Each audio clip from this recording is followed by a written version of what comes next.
ground and do what you've been doing well. Don't start thinking all of a sudden, I'm a top keeper. Like, just do what you're doing, because these little mistakes, even his distribution against Watford was a little worse than usual. It's been You know what I mean? He was yeah. trying to play some wild passes. So I'm thinking, just get back to doing what you was doing, you know. But listen, I don't think there's any reason to worry there. I still think he's had a good season. I think he's probably in line to win player of the season at the moment. But yeah, he just needs to cut out them little errors, really. Who would you say is, because I think Ramsdale's up there. I don't know if he wins it, but I think he's up there for Premier League player / signing of the season, more signing of the season. I think Odegaard is as well. Obviously, Odegaard in the last month or 2 months has really started to come to the fore. Ramsdale, as you said, people was relegation, this, that, and the other. He's come to his own. Which one would you say is the better signing then? Like, if you had to give one player of the season for our club, where would you stand? I'd probably lean towards Ramsdale because, I mean, he's transformed the thing. But where would you be as a striker? Like, where would you be? Maybe look at it differently. No, I go Ramsdale because I think Odegaard started the season a bit slow. He wasn't even in the team at some stage. Was playing like Smith Rowe in the 10. I think Tomiyasu's been good as well. But obviously he's been out injured for a while. Ben White, I think, has been good, but I don't know. I'm still not all the way there with him. What's there for you with Ben White? Sorry to cut you. What talk to me? Do you know what it is with Ben White? Like, at times, I think when he gets isolated, he worries me a little bit. You know what I mean? I remember Jota spinning him all over Anfield. And the other day, the Sissoko thing, I'm like, that's just too easy. You know, I like solid defenders that are difficult to get past, that don't give you anything. He's good on the ball. He's clearly like a modern John Stones kind of defender. Just defensively at times, when he's isolated, I think he can be got at. I think if you was a striker, you would look at him and think, I'm going to get at him. Do you know what I mean? But listen, he's done well. I'm just still not all the way there with him. So for me, I would go for Ramsdale because I think, you know, he chose Leno over Martinez. And then a year later, you're bringing in a guy who's been relegated. He had a lot of pressure on his shoulders, to be honest, for a young guy. So I would go with Ramsdale at the moment. But obviously, a lot can change between now.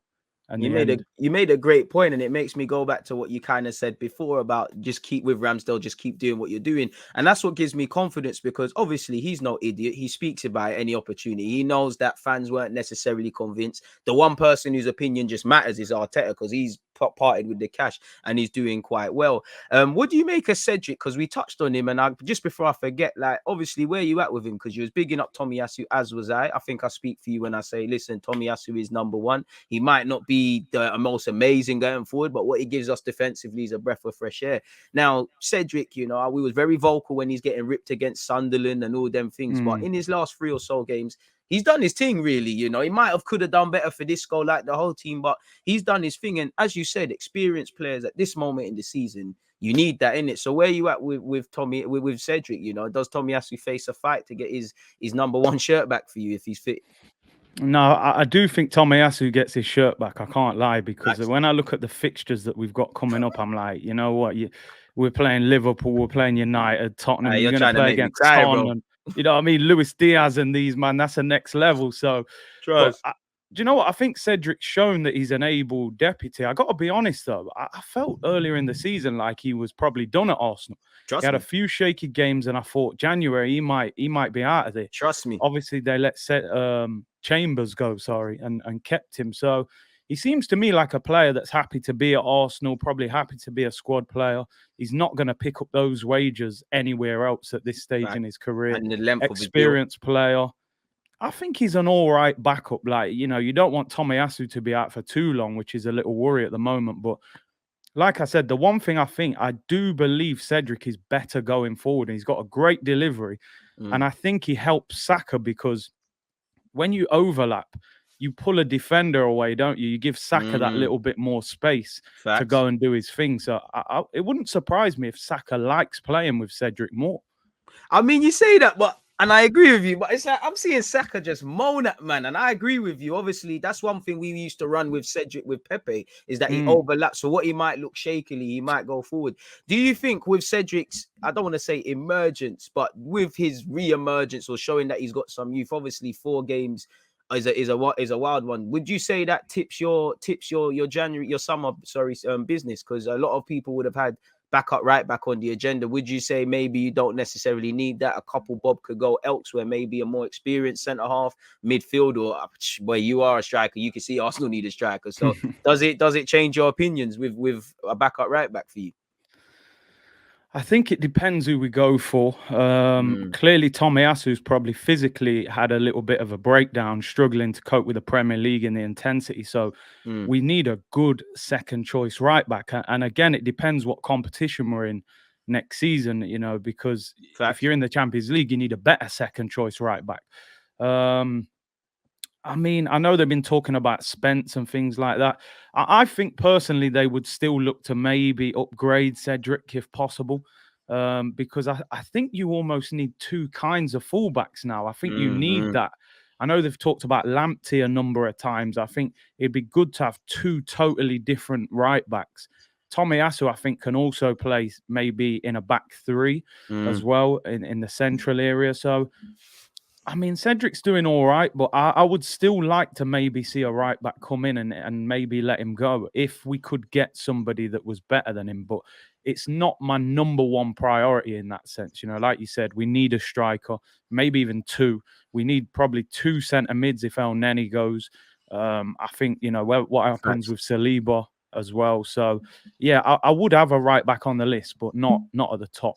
Obviously, I don't want to do Tomiyasu dirty because I feel as much as we like exciting players and Odegaard, and it's easy to gravitate to a Ramsdale. I like competencies. There's just some luxury that I know.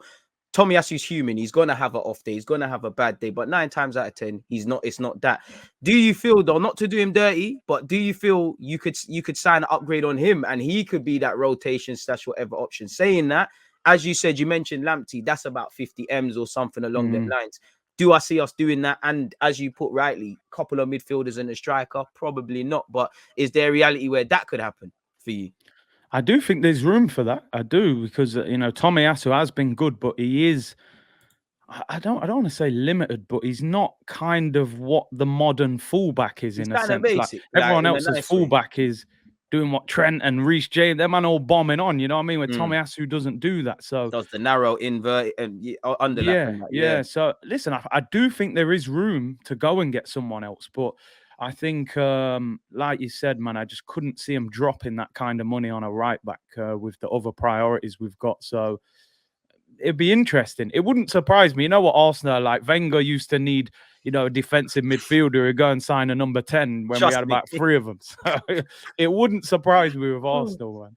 Generally, what have you made of the back five then? Because obviously we've spoken of them like individually and collectively. It seems like we've got a good foundation. We indirectly spoke of Ben White's mistakes. Gabriel has a clanger in him, if we're honest. Saliba, as good as he's been in France a couple of times. Where are you at with this defense as well, collectively? And what are you looking at from the future of them? Do you know what? What I like about the defense now is like when everyone's fit, we know what the back five is going to be. Me. And that's a positive, when you're thinking about the team or you're doing your preview, you're like, back five picks itself. We don't even need to talk about it as long as they're fit. What I will say, I think, we've still got quite an inexperienced defense. And I think you see that naivety at times. I think Gabriel sometimes too eager to go and win the ball all the time. Sometimes just stand the player up. Ben White, I do think has done well. But like I said, I have still got a few question marks over him. What I would say is I think they need to show a bit more when we play the better teams. Because I was looking at the stats, like played Man City 5-0, concede 2 at home, Liverpool away 4, Chelsea at home 2, so we've conceded 13 goals against the top 3 in 4 games, which is too many, which, I think when you're playing against teams that move a bit more and get you thinking a little bit more, we seem to struggle to deal with it. Obviously, some of that is to do with the midfield helping the defense as well. So I think they're improving. I think they'll get better and better as time goes on. Do we need an experienced centre-back? Maybe, but, the ones we've had, your Pablo Maris, your Holdings, they're not the answer. They're not the answer, so I don't know. Listen, like I've always said to you, I'd love to see Saliba come back. Sometimes, like I said, players do get overhyped. because you just have this reality. It's like the forbidden fruit, innit? We ain't got him there, so we So think the one he's that's not unbelievable. involved, that's the guy, yeah. Yeah, he's probably going to be the same when he comes to Arsenal, make mistakes, not used to the Prem, But I'd like to see Saliba come back. And I mean, do we need an experienced player? I don't. It depends what competition we're in. Again, if you're in Europa League, you can run it with Saliba and maybe a Holding. But if we're in the Champions League, might have to go and get another top centre back. And that's where it's a bit political, because for me, I think you kind of, you've probably spent 70, 80 million on them 2 first choice centre halves. You might as well run and play them. But for me, it's a thing where, football's a squad game. Same way when you're in form, everything Ben White and Gabriel at times has been amazing. There's going to be times, not just them, but everybody, where it's going poor. And sometimes I feel if you could get that experience, mid to late 20-year-old, maybe even 30-year-old, that could either come in, or someone that could, I can't see us signing an upgrade. I saw Skriniar yesterday and I would love that, but I can't really see it happening. So you're right. And in relation to Saliba, I feel sorry for him in the sense of, it's almost like it's impossible for him to really succeed in that. With every game, good or bad game, as you know, he's either going to be the guy or not the guy. We've been here several times. I think just from looking at him at Marseille, he's been amazing 9 times out of 10. But there's, he had a terrible game against Nice at right back. What was it? There was another game as well where he struggled. I've done loan reports on him. So it's just, it's nothing to do with him struggling, bro. It's just, that's your age, innit? And when you've got 3 of them, as you know, at some point, that's going to cost you points. Now, we got away with it in the last 2 games, but that is going to cost you points. So I might look at it, but on one hand, I think we should get one. On the other hand, I feel, you spent too much money to not do that. I have a duty to ask you this, and I can't really stand the slander that he's starting to get from Arsenal fans. I think they're being quite disrespectful to the Flying Scotsman. What have you made of Tierney? I know we started the season slow, but I just feel man have been on him. I think it's because we've actually got other 4 decent members now, so he looks he don't look as wavy, because these lot can do their jobs. But what have you made of Tierney? I'm not gonna cap against Watford down that right hand side. Our left, I think we was getting terrorized. I think we was looking booky. But what have you made of him, man? I mean, look, I've had a few questions about him as well. And again, sometimes I have to. I'm telling you, man. Do you know what though? Like you just said, sometimes I have to step back and go, do you know what?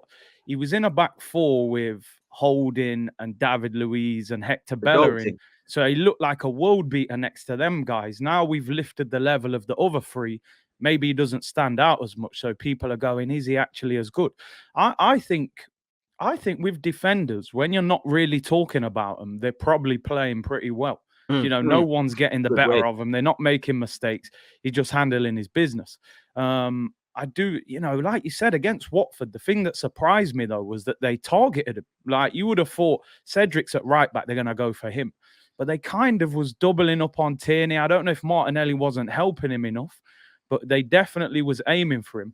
The one thing I would say with his crosses, what do irritate me sometimes, is I think sometimes pick somebody out or maybe whip the low cut. All these high floated crosses, I'm like, bro, no one's heading that in for Arsenal. Do something a little bit different. But I don't think there's any reason to make a big deal of it. Tierney's been fit for a lot of the season, which is positive. Usually this brother was going down, getting injured every other game. Do you know what I mean? So I think he's probably a future captain as well. They keep giving him the armband every time Laka comes off. So I think he's probably future captain. I don't think there's anything to worry about, really. I think he's been pretty solid. You're right, man. Obviously, let's move into midfield now. Before we talk about Thomas Partey, let's talk about your good friend Granit Xhaka. What have you made? There he goes. Yeah, we have to. You know what? We have to, because go on. I'm not a Xhaka hater. Do I think he's good enough to build the team around and things like that? Of course not. I don't think he's as good as Xhaka sexuals. I don't think he's terrible. I do, bro. I just feel we're gonna live or die by this midfield, and if we're serious, we need to upgrade on that. Now, fair enough, he's doing his job. He does a lot. He's done this in previous weeks, this withdrawn sort of 8 where he tucks in at left back. In recent weeks, he's flying kind of further forward and leaving Partey as a lone 6, where I think they're starting to shine a bit better. What have you made of the midfield, man? Because we have been saying it, going back to before we started doing the live streams again. If we go all the way back to when we was last on your channel, we were saying, all right, the defense, them and their building blocks, the youngsters, it's that middle third now. And me and you, we keep saying it. Number 8, midfield, we're not this, we're not that. What have you made of Granit Xhaka's performances so far? Do you know what? I have to give him some credit. He has played well recently, especially. I think going through that January and like, Xhaka was out, Partey was, I got so desperate that I was like, yo, when Xhaka back? Like that's how that's how bad it was, bro. True, You you're know not what I mean? alone. You're not alone. That's Facts. how I felt. Like I was like, nah, these men. But do you know what? I give him his credit. He's played well recently, and until the end of the season, we know Xhaka and Partey. That's our best midfield pivot. That's what we need to get us into the top four, hopefully. I just don't want Mikel Arteta to get caught up on emotion that even if we hit the top four with Granit Xhaka and Partey, Xhaka has to get upgraded. I don't want him to get like, oh, this guy got us there, so we won't buy a midfielder or we'll buy a young one that just plays back up to him. For me, I still look at, Man City away, red card, Liverpool away, City at home gives away a needless penalty. He's I always say with Xhaka, he's a ticking time bomb. Like he will play well for 4 or 5 games and then something stupid happens. So, but I'll give him his due. He's been better, since he came back from injury, and the manager clearly likes him. But for me, in the summer, you've still got to upgrade him. Now, that doesn't even necessarily mean you have to sell him, even if he becomes third choice, fourth choice. But just the way he is, I kind of feel like if he wasn't starting, he wouldn't want to be here because he's got quite a big ego. So yeah, listen, he's playing well, but for me in the summer, you got to bring in someone better. I mean, you said it all there. For me, I actually feel Xhaka's useful in the squad. It's actually an unpopular opinion. I feel we could talk about the young players that Arteta has improved. I actually feel Pepe, who can't get a game really, and Xhaka look more all-rounded under Mikel Arteta. Now, as you said, the emotional thing, because again, at one point, Xhaka was public enemy number one. Arteta backed him in the club. He's one of the first names on the team sheet, and he's a character. And, similar to a lot of these players, on one hand, we should have bought in January. On the other hand, they got us here. I agree with you on that. It's almost like Arsenal fans, we do that. We're like, well, you lot helped us here. We're going to keep riding with you lot, where we need a degree of ruthlessness. I think he should be part of the squad and not forced out. If offers come, entertain it. If there's any realm of shouts and whatnot, he needs to keep it moving. What have you made of Partey? Because I think we're finally starting to see why we activated his release clause finally. Like, what would you say has been the change? Is it because he looks like it's more of a sick sort of thing? Is it a mentality thing? Is it like he's come back from AFCON and he's serious? Is it everything? Is it just one of them things? Where you at with Partey? What is it for you? Do you know what? I think it's again similar to like what we're saying with Odegaard. Like you got to think last season we bought him on the last day of the transfer window, so he had no period of settling in. There's no preseason. There's nothing. You're just in the Prem. He clearly wasn't ready for it physically or whatever. He kept breaking down, kept getting injured. We were rushing him back. Facts. There's times the man's limping off. Arteta's pushing him on. It was all going wrong. Arteta loves it. You know what I mean? But we saw individual games. Like I remember, the Old Trafford game when he, mashed up Pogba and Bruno and that. Facts. I think now, like you said, he's had the preseason. He's built the partnership with Xhaka. He's gone to AFCON. Seems to be, playing injury-free now. And I think we're seeing the real Thomas Partey, and it excites me because I think if he's playing this good now, imagine how good he would be with an even better midfielder next to him, And so listen, I love Partey. I've got to be honest. I think he's a beast of a player.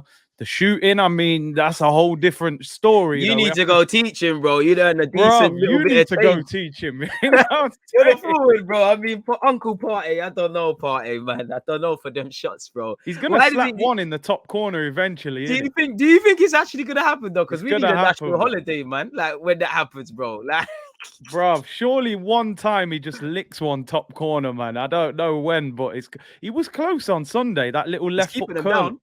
He's keeping him down. I give him that. Yeah, I'm hope every time he shoots, I'm just like, oh, don't do it, please. But I don't know. But in terms of his all-round game, though, I think he's a beast.